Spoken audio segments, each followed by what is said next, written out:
It does look as though there has been some degree of progress. The Deputy Prime Minister of Ukraine went to Brussels yesterday at the same time as the European Parliament passing a resolution promising basically higher levels of engagement with Kiev and to do whatever they could to try and make the process of signing this deal come into being.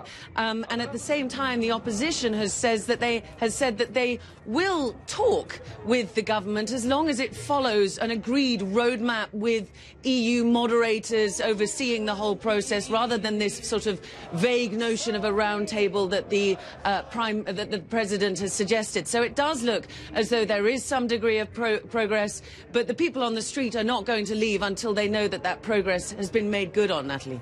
Certainly understand. And meantime, what is this continued protest that we're seeing here, and you can tell how entrenched they are? What is it doing to the economy there in Kiev?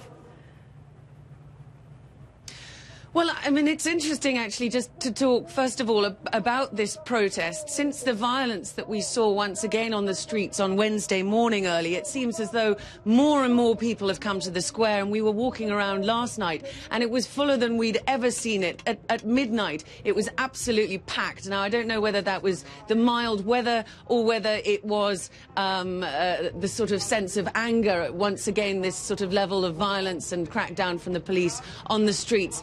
In terms of the economy, of course, this has a short-term impact on an economy that is already in crisis. It is the economy that is the backdrop to this whole problem, the fact that Mr. Yanukovych desperately needs a cash injection in order to stave off default.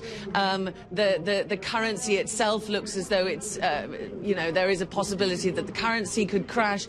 This is why he made a tour to Russia and China in the last week to try and raise money from them. This is why he's talking to the IMF, but the trouble is the IMF will impose some very tough sort of requisites that he doesn't know whether he can fulfill in the short term. So he is stuck between a rock and a hard place, and I think what Mr. Yanukovych wants is to be able to cherry-pick, to keep good relations with the European Union as well as with Russia. And the question is, Natalie, whether Mr. Putin will allow him to do that.